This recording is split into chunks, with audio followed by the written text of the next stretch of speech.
hello, builders of good. Thank you for tuning in to the Build Good Fundraising podcast. Fundraising isn't easy, but it should be simple. So on this show, we take the mystery out of raising money. Now, in every episode, we coach you to build your fundraising like a flywheel. The flywheel has 5 steps. Number 1 is listening to donors. Number 2 is engaging them. Number 3 is asking the right people for the right things. Number 4 is celebrating every gift. And number 5 is reporting back in a real-time way. If you master the 5 parts of the flywheel, your fundraising flywheel will start to spin. It'll start to spin faster and it'll start to spin more reliably with less effort on your part, which means your revenue will grow, but so will your career. Now, every week we focus on one part of the flywheel. And today, we are focusing on asking. Specifically, we are focusing on asking donors, new leads to either make a gift or to share their email address with us by using Meta Ads. Meta Ads is one of those things that you've heard about this. You can find new donors on Facebook. You can use paid advertising to find donors. They're out there. It is a little bit confusing if you've never done it before. It can be a little bit overwhelming. And a lot of the information that you'll find out there, well, it's geared toward for-profit businesses. And some of that overlaps with fundraising, some of it doesn't. So that's why we rely on guides like Ben Stewart from Louder Agency, who wake up every morning and they think about better ways of using Meta Ads to drive better strategies to help nonprofits find new donors and retain donors online. So that's what we're going to get into today. Here's my chat with Ben Stewart from Louder Agency.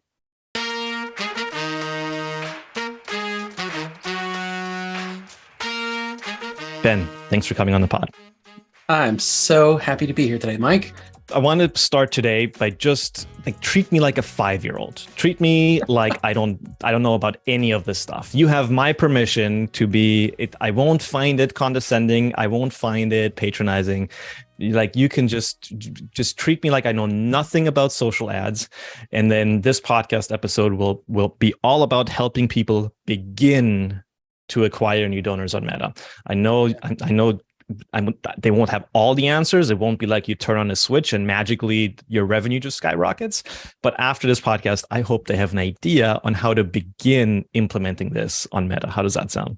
That sounds perfect. And if I say something and use the insider lingo, just wave me down and say, stop, define that. And yeah, let's do it. I agree. Because, so many of the nonprofits I talk to, and I don't know if it's the same for you, if they have toyed around with social ads, they've probably just clicked the boost post button and handed Zuckerberg some money for very little in return. Or maybe they had someone that they knew that said that they could run ads, but they didn't have any tracking in place. They didn't do any of the really foundational pieces to run ads well.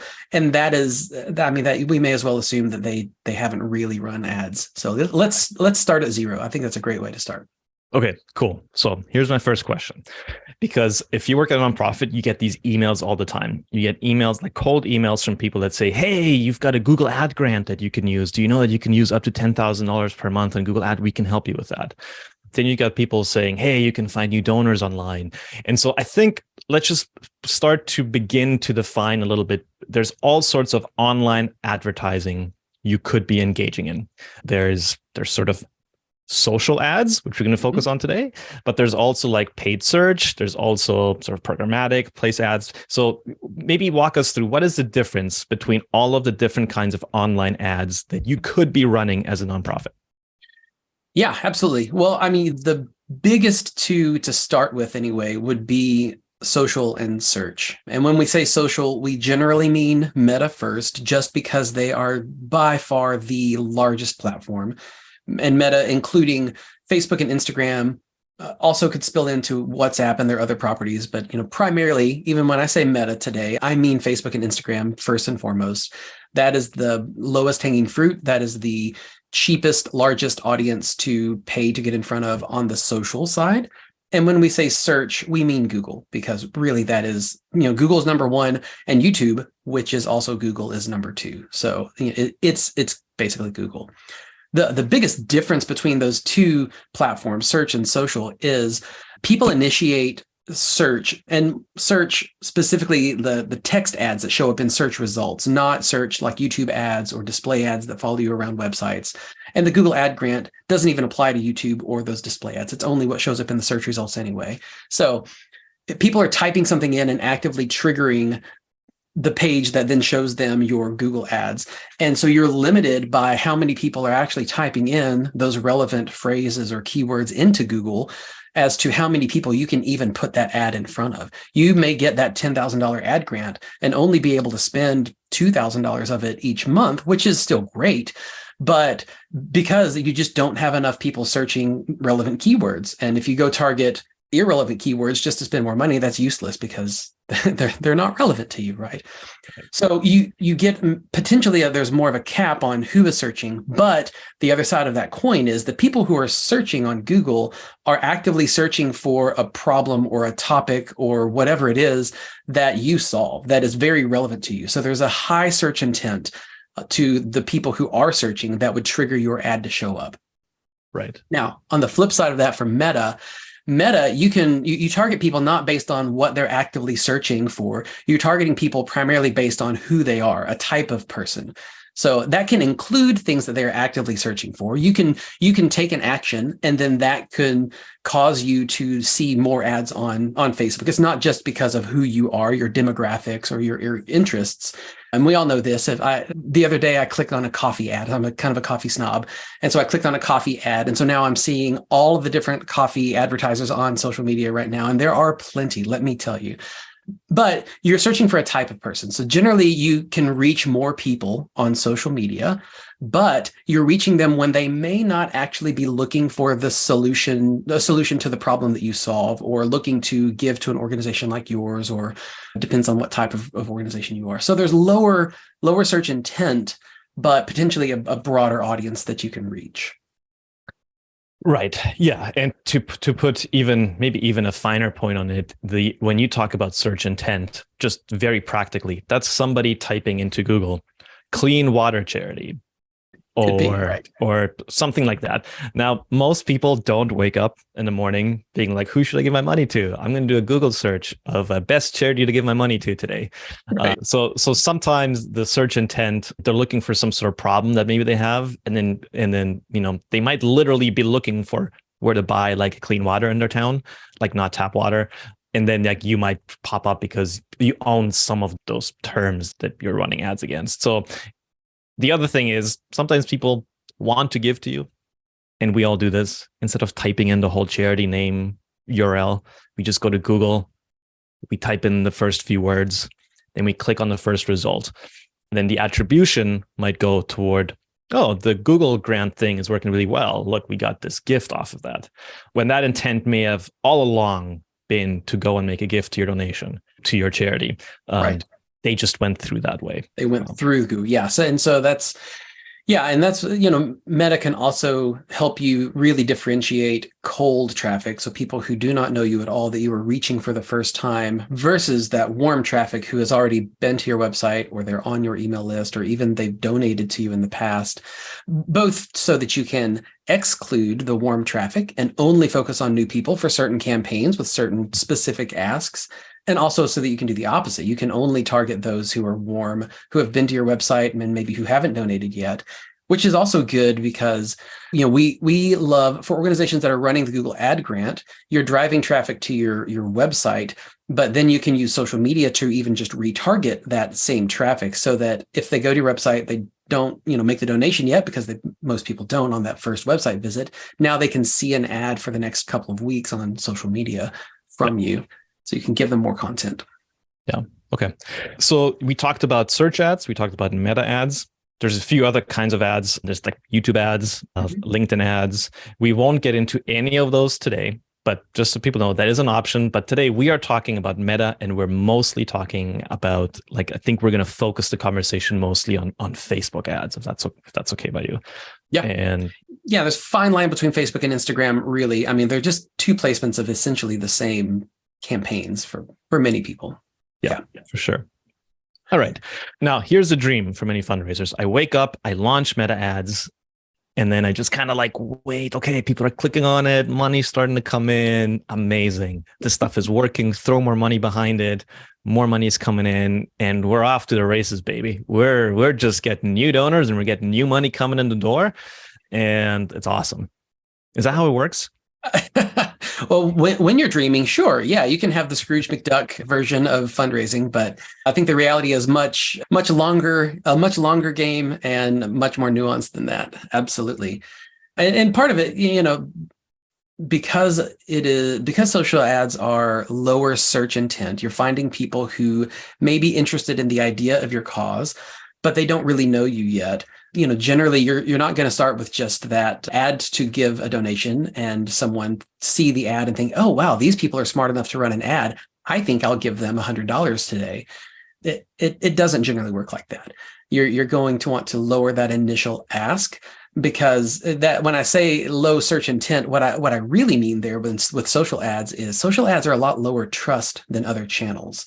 Moving out of even advertising, if you just think about, email is not a cold outreach tool. Well, I mean, it can be, but generally the way that we use email, it's not a way to reach new people directly. It's for people who opt in, right? Permission-based marketing.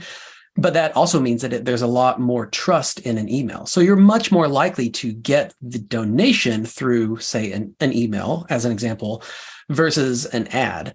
But if you're trying to reach new people, the ad is going to be way more effective than just trying to do cold email outreach, if that's even legal where you are.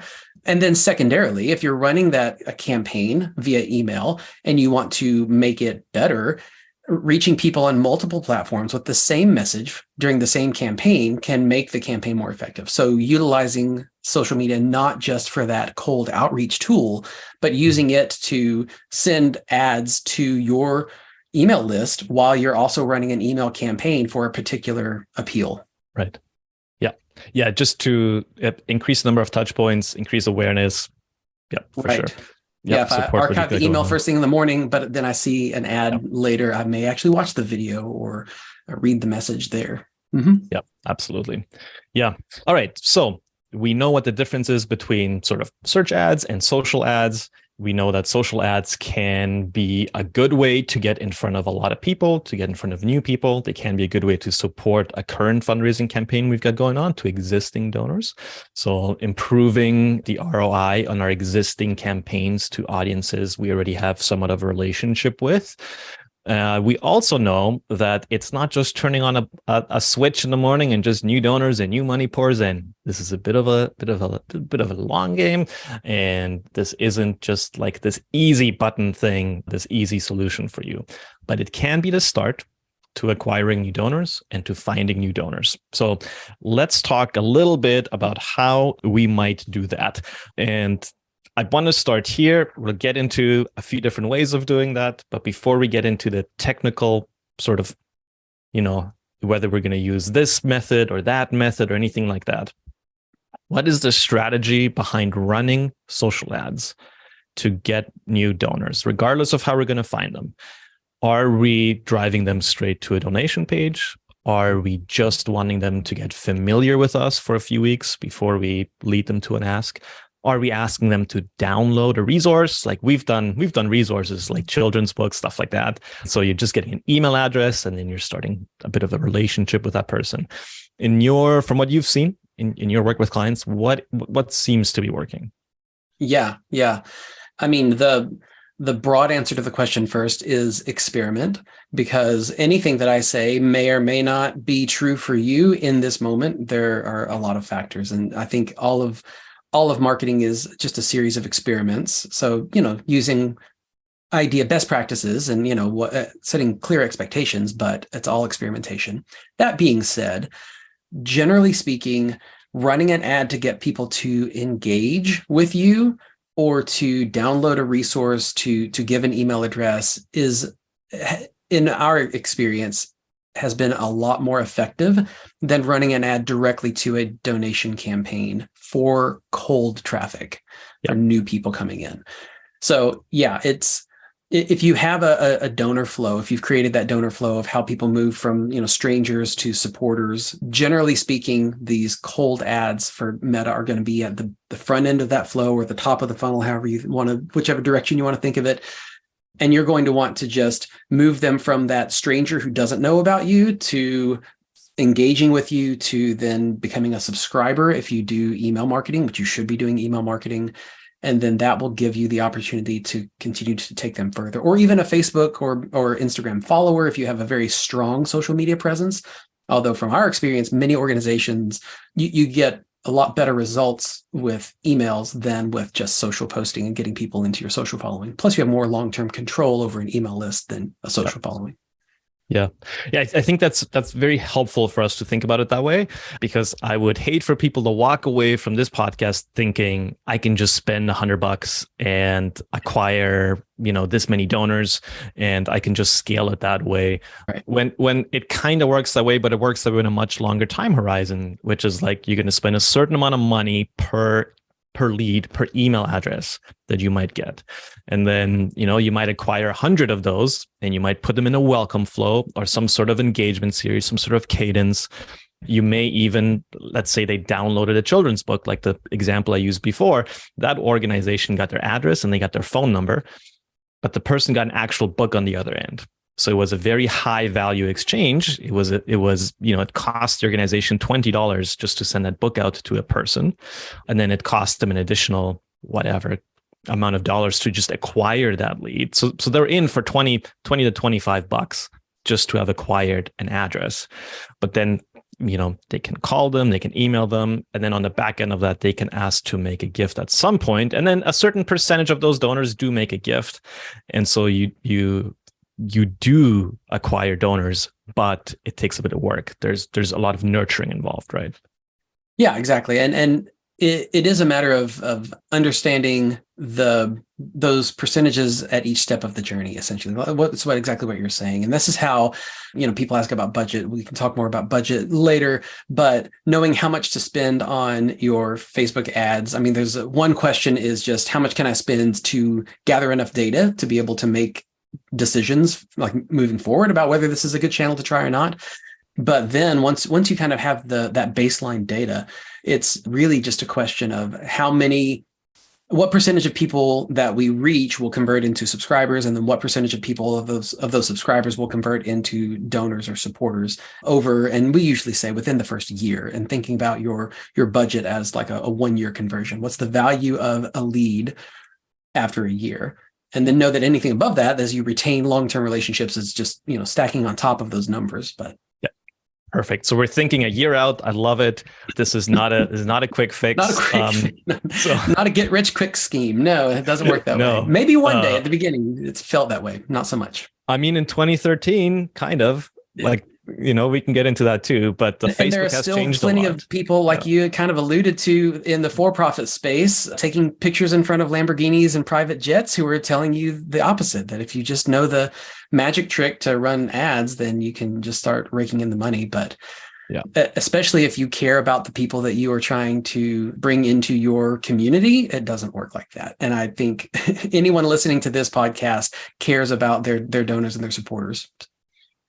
Perfect. So now let's get into 2 very real and practical ways that we can start acquiring leads, donors, finding new audiences on Facebook. There's 2 sort of methods. We just talked about 2013 versus 2023. In 2013, you could very well send people straight to donation page. Some large orgs still do. We had Charity Water on this podcast. They still send people straight to a monthly conversion, and they're willing to pay up to 50% of a donor's lifetime value to acquire that donor. That may not be possible for many listeners of this podcast, but 10 years ago, that strategy worked for many people, and it doesn't anymore. In 2023, it doesn't anymore. So, well, it goes back to trust again. If you are known enough, such as Charity Water, then an ad, like there is higher trust in an ad. They're not probably reaching a lot of people who have never heard of Charity Water before. And so there is more trust in seeing that ad. Whereas, just XYZ organization that doesn't have that kind of trust, they can't do the same thing. It still may be worth experimenting. It still may be worth running a retargeting ad directly to a donation page with a specific ask, especially a low commitment ask. But you shouldn't have those expectations that you're just going to turn the ad on and wake up tomorrow and now all of your fundraising woes have been solved. Yeah, and I understand why people think that way because like UNHCR still runs those ads straight to donation page, but almost everybody knows who UNHCR is. Yeah. Oftentimes it's tied to an emergency, some crisis in Yemen, or right now there's a hunger crisis in East Africa. And so it goes right there. And certain larger faith-based NGOs around holidays will target people, and Yeah, it absolutely. goes right to a donation ask. For larger shops and even for some smaller shops, if it's the right audience, that still works. But for now, let's just say, hey, these are two ways that you can do this that won't lead somebody necessarily just right to an ask the first time they see your ad. They land on an ask page and they don't even know who you are. So what are two methods that are working in 2023? What are two different routes we can go here?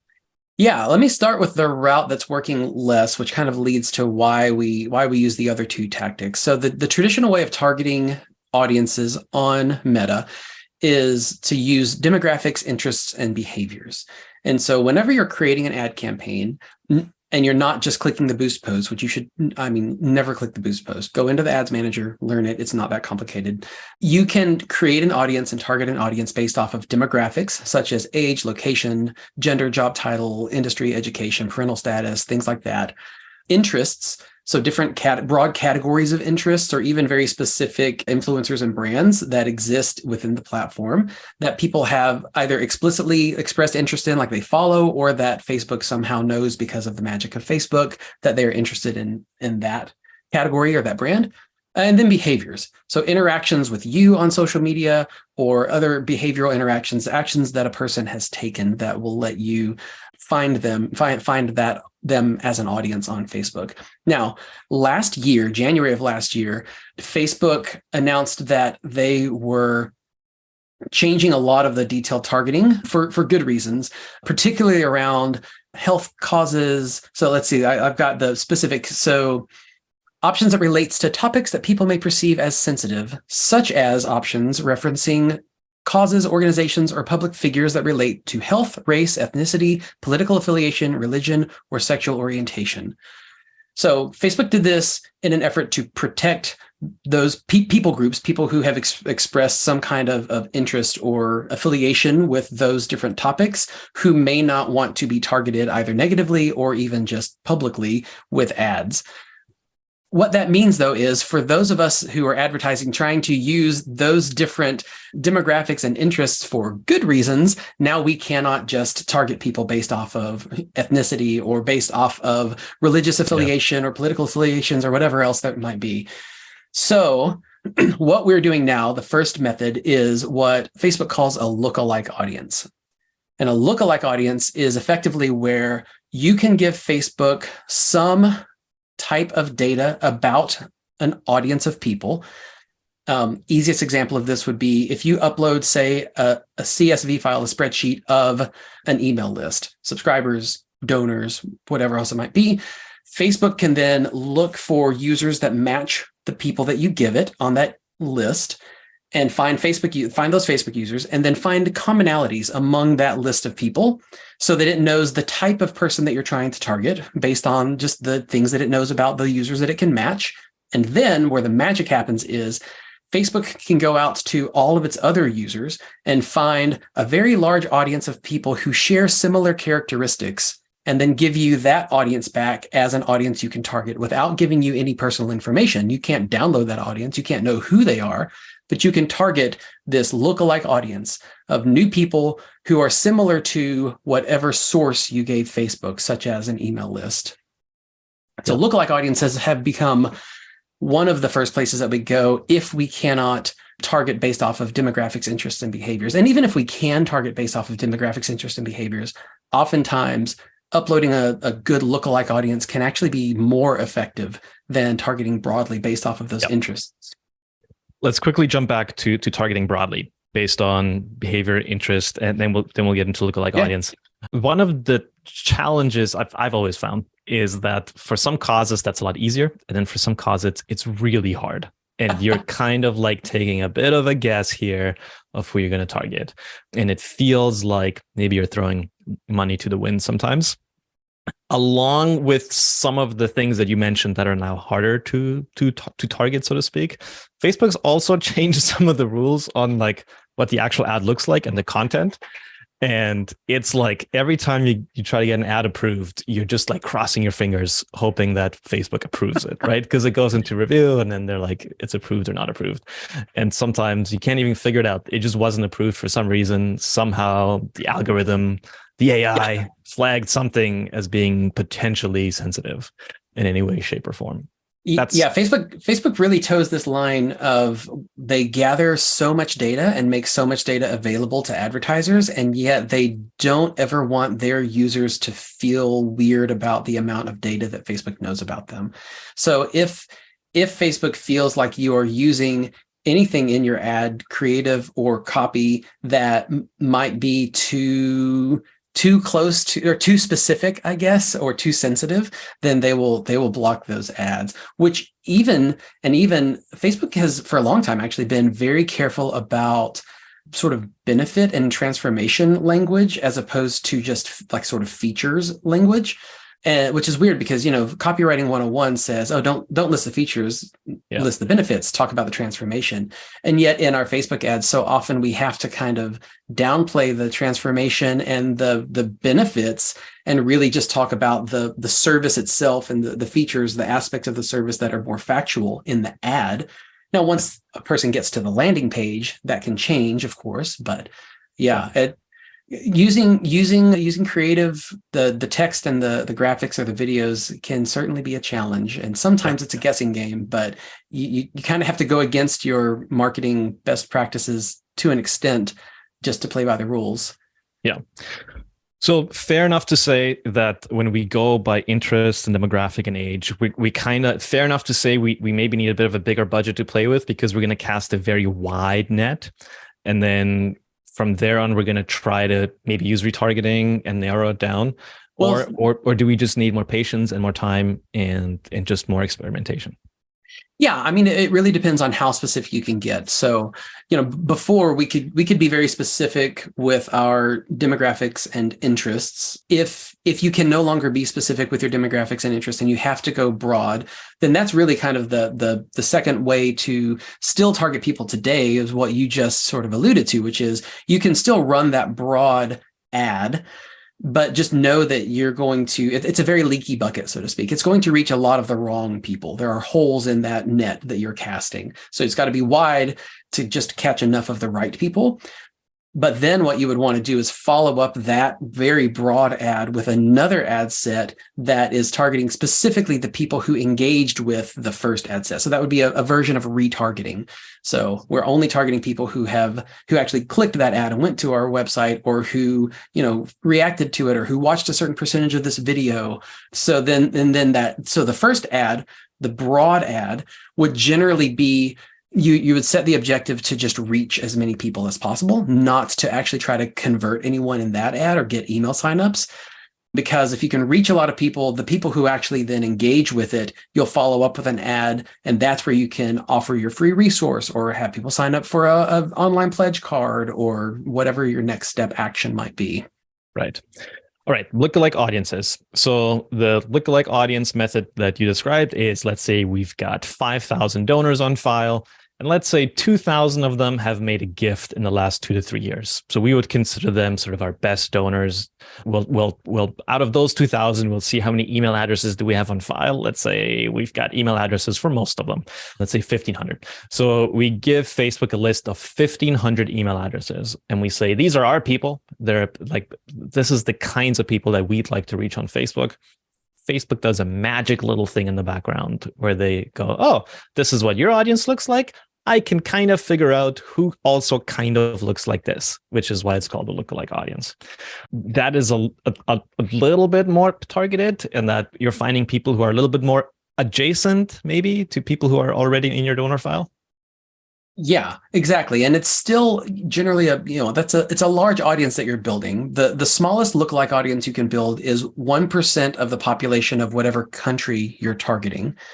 So if I build a lookalike audience of people in the United States based off of, say, a donor file that I upload as that example. That lookalike audience is going to be whatever, 2.7 million people or something like that, because of the number of Facebook users, I should say, not population, but number of Facebook users and population is pretty similar, actually.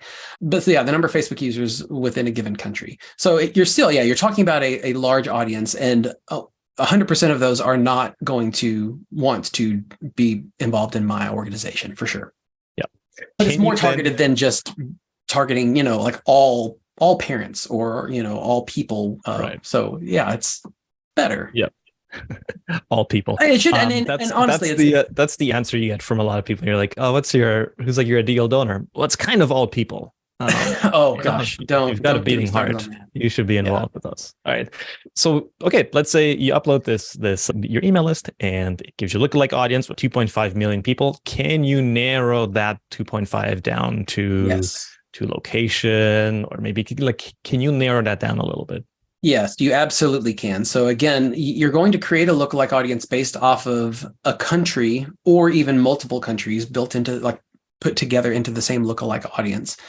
Once you have that audience built, if you start to use that audience in an ad campaign, you can narrow down the audience based off of all of the same criteria you had available before. So you can find people by a particular age or gender or location or parental status or, education within just the lookalike. So it's not going beyond, but only people within the lookalike who have certain demographic interests or demographic characteristics. Same thing for interests, same thing for behaviors. Yes, you can. Right.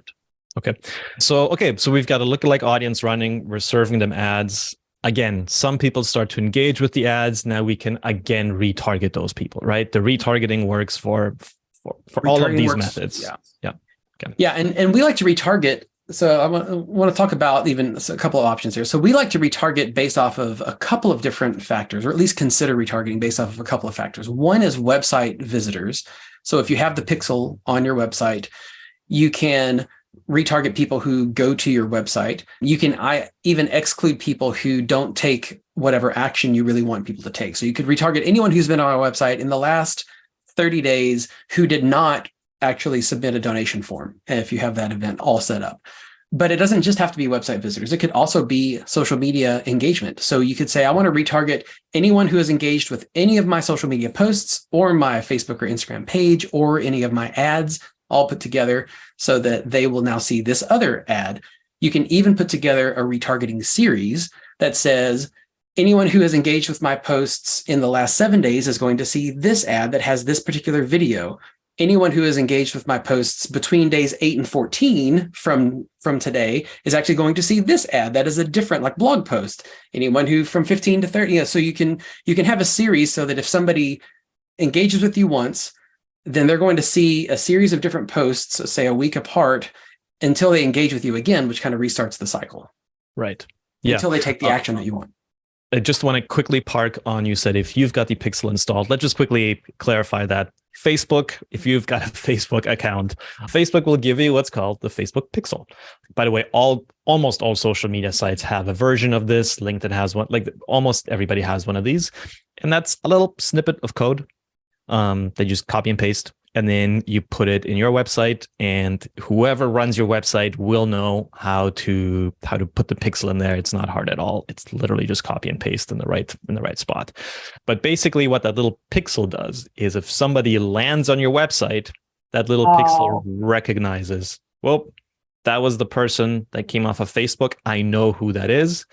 Now I can retarget that person back on Facebook. It sounds creepy. It's not all that creepy, but that's how you sometimes get all these ads after you've clicked on one thing that just follow you around the internet. Right. Yeah. Yes. Which, if you have that pixel installed, that means that you can, let's say that you know who your website visitors are for the last 30 days or even up to the last 180 days. So anyone who's been to your website in the last 6 months, you can put in an audience and you can retarget them. You can also use that audience as the source for a lookalike audience. So let's say you said, I want to target people who don't know me that are similar to the people who have been to my website over the last 6 months. Facebook can build that lookalike audience for you, not based off of an email list that you upload, but based off of the type of person who has been to your website over the last 6 months, because it knows who many of them are, because many of them were logged into Facebook when they visited your website, and the pixel told Facebook, oh, this person is on your website now. You don't get to see that data. You don't know who they are, but Facebook does, because it's Facebook's first party data because of the pixel. Which also means, if you set up, just to add on that one more time, it doesn't just have to be generic website visitors. You could say, I want to build a lookalike audience based off people who went to my donation page or went to this specific initiative page about our homelessness program, or who went to the thank you page after a donation because I know that they actually donated. And so if you have enough data, you only have to have at least 100, I think, data points to be able to build a lookalike. If you have enough data, you can have Facebook build a lookalike audience based off of those people who have engaged with your website in that particular way without having to upload a user file and give Facebook data that you own. Yeah. Yeah. And it's a great point, because it means that if you're listening to this podcast, and even if you think you're not going to be running meta ads for a while, you should today go and install the pixel on your website. Yes. Because starting today, Facebook will start to learn, get smarter about the kinds of people who are visiting your website. And so the more runway you have in there, the smarter Facebook will be about who your kind of people might be by the time you do start running meta ads. Even if you think maybe 6 months, maybe next fiscal year, it's not in the budget, this sounds interesting, just go and install the pixel now already. It'll already help Facebook get smarter, so that when you are ready to run ads, got some data to work with already. Okay. Which, let me tag on to that based on the question you asked before about taking a lookalike audience and restricting it down restricting it down further. That can be helpful. But honestly, if you have the pixel installed and you have your event set up so that Facebook knows when somebody makes a donation or signs up to volunteer or whatever your key actions are, so that Facebook knows the type of person who does the actions that you want people to do, you don't really have to manually restrict the audience down, because if you're running an ad for that objective, Facebook run this ad and the objective is people who make a donation or who sign up via email, and it knows who those people are because of the pixel, and you've got that event set up. It will automatically, and much smarter than you or I, find the people within that broad lookalike audience who are even the most likely to take that action and show the ad to them more than everyone else. It is a very, very smart algorithm, to the point that back when we were running ads for a for-profit business, like an e-commerce business, we ran one ad campaign because we knew that we had given the pixel so much data about who our buyers are. We ran one ad campaign on top of all of our other ads just to expand the budget more, that had effectively zero targeting. It was just completely broad. All the people, I think we did like North America, we may have done like a 18 to 65 range or some range of age, but we just let it run free. And it did surprisingly well, getting more of the right people onto the website to then go into our retargeting, who would then become purchasers, because the algorithm knew, even without telling it explicitly it knew who to target. Yeah. All right. So we're going to get into a very important question that a lot of nonprofits have. I know a lot of our clients have this question, which is like, lookalike audience, that sounds awesome. Sounds smart. Like, we even use lookalike audiences, the same, getting into the weeds a little bit, maybe the same segments that a direct mail campaign might have. Those can also become lookalike audiences for existing donors. But some nonprofits, quite a few, say, you know what, we don't want to give Facebook any donor info. I feel uncomfortable uploading a list of my donor emails to Facebook. I feel uncomfortable uploading any other personally identifying information to Facebook. So the lookalike audience tactic, I don't think we can use it. Now, there are other ways of still kind of doing that. So if I'm in that position, what are my options? Yeah, well, the first option, if you don't want to upload direct data, is what I was kind of just talking about a second ago. With, if you have the pixel, if you're comfortable letting Facebook gather the data on its own, make sure that you have that conversion event set up in your donation platform, so that anytime somebody makes a donation, it's pinging Facebook to say, this person just made a donation. And if that person is logged into Facebook, then they have given Facebook permission to track them. And so then Facebook can know that, oh, that user just made a donation to that organization. And if it gathers enough of that data, Facebook can know that these are the types of users who donate to that organization. And you can build a lookalike audience off of Facebook's first-party pixel data and not anything that you have to give Facebook. So that's could you send an email to all your donors, sending them to a page where there's a video or a free resource or a survey, something to your donors, where your current donors click on that link in the email and they fill out that survey, or they watch the video, or they read the blog post, whatever it is, or they download their tax receipt. In Canada, it's more of an incentive in Canada than the US, but they download something. And then you can tell Facebook, these people who went to this specific landing page, those are our people. Build the lookalike audience off of that. Absolutely. Yeah. Yeah. If you haven't been gathering the data already and you're kind of starting now, yes, that is an excellent tactic to be able to give Facebook data, or rather allow Facebook to gather data without having to directly upload data. It's kind of the only data Facebook can then pull in are people who are Facebook users, who are logged into Facebook, who don't have their privacy settings restricted so that Facebook can't. So you're kind of avoiding all of the concerns, hopefully, that you might have about, sharing data that people may not want you to share, because if all of those things are true, that's the only data Facebook can really gather. So yes, absolutely. So could you, in this case, try a boosted post on your Facebook page to the people who are liking your Facebook already and drive them to a page? And then those people are already logged into Facebook. So Facebook will be able to recognize, these are followers of this org, or is that less of an effective tactic? I would still say never click the boost post button, but in the Facebook Ads Manager, you can choose an existing post of yours as the creative rather than having to upload new creative. But it will still give you more control over your targeting and your budgeting. Yes. But yes, you can do that.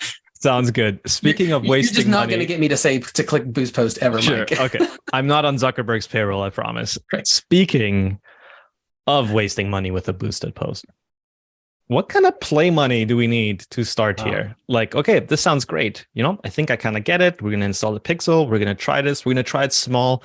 We're just going to start playing around with it. Mm-hmm. And hey, I'd be happy if we spent whatever, like if we spent a few $100s, maybe even a few $1,000s, if I can show we get some donors on the out of the other end, and I can start to have some metrics that I can improve on. What kind of play money do you suggest? I know it's super subjective and it varies by nonprofit, but what kind of play money do I need to even get started? Yeah, you can spend less. You can spend, I think, even under $5 per day on an ad. I would never recommend doing that. Never strong. I'm not big on absolutes. Generally speaking, though, I like to set a minimum daily budget of $20 a day for an ad. $50 is even better, up to $100 a day. If you're more in we want to spend a couple thousand rather than a couple of hundred. Oftentimes a higher volume over a shorter duration of time can be more effective than lower volume and then stretch it out really long, especially if you just want to learn. If you want to learn, I would recommend doing, say, a 10-day campaign rather than a 30-day campaign. And that means, you can triple your budget over 10 days rather than stretching it out further over 30 days. So I like to have clients do a 10-day campaign to start, and then whatever price point they feel comfortable with, whether that's $200, so that's $20 a day over 10 days, or $500 over those 10 days, or $1,000 over those 10 days. That's a great place to start just to gather data.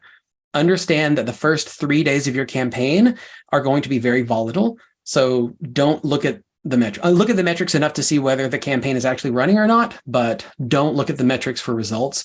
Wait until the campaign finishes. And that's a great place to start. After that, once you have data, though, the question is never how much budget should I give to Facebook ads? The question is, if we continue to get a positive return, how much are we willing to invest to keep seeing that positive return? Got it. Yep. That makes a lot of sense. And we are going to go to questions from the room. We've got Becky Longhurst here, Senior Fundraising Strategist at BuildGood, who has been in the chat with everybody at BuildGood Live here. Becky, we got any questions? Yeah, we have a few questions. The first one that was up, I think we've already discussed. Can we trust Facebook with those email lists? We've talked about that one a bit already. There are a few questions from different people about some specifics around the pixel. So we're wondering if we can, Sarah is wondering if, and Sarah, if you would like to come up and ask Ben yourself, you can. But can we install the pixel on some pages and not others? Are there any restrictions surrounding that? Sarah, if you have anything else you'd like to say, feel free to pop up right now. Or not, that's okay too. Yeah, so you can install the pixel only on select pages. You do not have to install it on all pages. Facebook recommends you install the pixel just on your website holistically, because then within Facebook, you can build audiences based off of specific page views. But that way you've got kind of all of that website tracking data that is available to you, whether you use it or not. But if you're dealing with strict privacy rules and you can only track specific pages, it works the same to only have the pixel show up on specific pages. Yes. Perfect. Sarah had another question. Just wondering if Meta can use the data from the pixel to help others do targeting. She's wondering if by learning about their potential new donor behavior, are they actually helping competitors by providing that data or enhancing it? I think the answer is generally no. I mean, I'm sure that Facebook is learning broadly across all of their many, many advertisers. But whenever you set up the pixel and you set up conversion events, they are specific to your account. Like you can't pull data from what's happening on anyone else's account. And even just what you would call, a donation or a purchase event in Facebook, somebody else may call something else in Facebook. And so Facebook doesn't really know that, this one standard event that happens, this conversion event, is really the same across all of these different advertisers. So that's probably as close of an answer as I can give, not being a Meta employee. Okay, sounds good. Sarah, was that helpful? If there's any other questions that you have following that, you can just give a thumbs up if it was. In the meantime, Nicole has a question. And Nicole, we're wondering if you would be comfortable turning your camera off and asking Ben yourself. If so, feel free to come on up. Looks like Nicole's mic isn't working. So Nicole's question is, what kind of CVS or like spreadsheet data mapping might somebody need from a donor list, like in order to build this lookalike audience? Is it more than just contact information? Is it like the more data we give Facebook, the better? Like if we give them email and address and phone number and name and everything, does that help? Does that build a smarter audience? What kind of info does Facebook need from us? Yeah. So first and last name and email address, definitely. Phone number, city, state, zip, country, date of birth, and age. Those are the ones that I know that if you have them and you are willing to give them to Facebook, that Facebook will try to match the information it has on file for its users to find users. So at the very least, you need name and email address. But you remember, people may have joined your email list with a different address than they signed up for Facebook whenever they happen to sign up for Facebook, which could have been many years ago at this point. So being able to provide more context will help Meta match more of its users to whatever data you upload. You have to have at least 100 people from the same country to start with. I always try to upload lists that are at least 1,000 people, because I know that Facebook is probably going to only match about half of them. And I still want Facebook to have enough data about the audience to build a relevant lookalike. Ben, if people want to find out more information about you, about Louder, where can they find you?